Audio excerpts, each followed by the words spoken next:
Bonjour. En ces premiers jours de juillet, je souhaite à tous de bonnes vacances, à vous tous, auditeurs de Carte Blanche.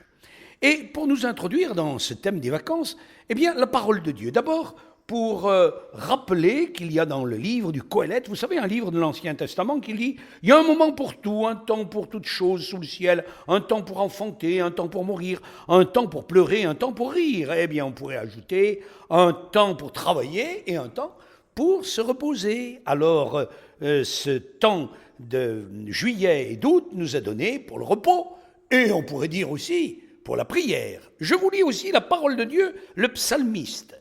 « Je n'ai de repos qu'en Dieu seul ».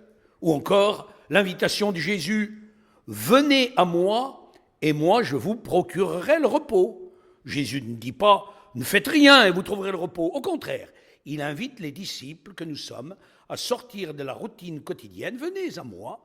Et peut-être ce temps d'ailleurs de vacances, peut-être un temps de prière, de découverte, de visite d'église, de pèlerinage, de retraite. Et je voudrais, pour cette dernière émission avant les vacances, avec les vacances, vous donner des signes de la vitalité chrétienne ici en Guadeloupe et dans le monde. En effet, souvent, on regarde la réalité avec des lunettes déformantes, en insistant sur les problèmes, les difficultés, les catastrophes. Oh, certes, il est nécessaire d'être informé sur les conflits, les faits divers, les guerres.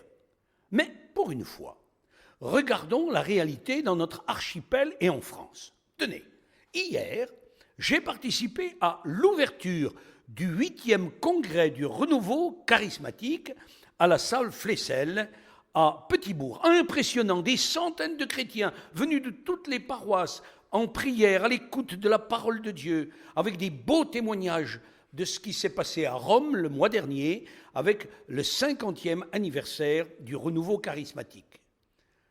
Là-bas, à Rome, des dizaines de milliers de fidèles étaient réunis autour du pape, à Saint-Pierre, au Circo Maximo, pour la Pentecôte. Notre revue diocésaine, Église en Guadeloupe, nous donne des échos de ce grand moment auquel participaient des chrétiens des Antilles. Et puis, je souhaiterais vous parler des ordinations de prêtres.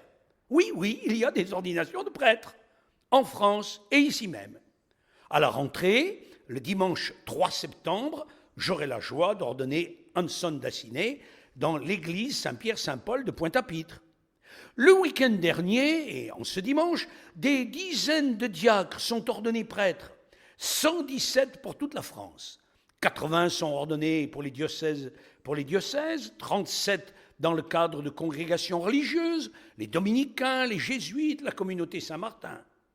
Je viens de lire attentivement le parcours de ces nouveaux prêtres. Ils ont 30 ans ou plus. Ils se sont formés pendant 8 années dans les séminaires à Paris, Versailles, Lyon, Toulouse, à Rome. Ils sont pleins d'enthousiasme. Ils sont heureux d'être prêtres.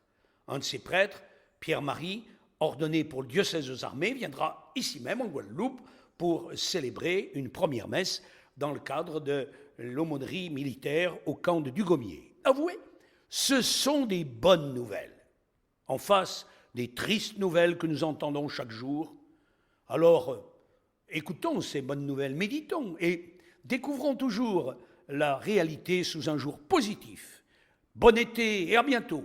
Et durant vos voyages, ici, dans la Caraïbe, en France ou ailleurs, n'hésitez pas à entrer dans une église simplement pour vous recueillir, pour prier et dire à Dieu « Merci de nous avoir créés. Merci pour les bonnes nouvelles. Merci pour les prêtres. Merci pour l'Église. Et bonnes vacances à tous. »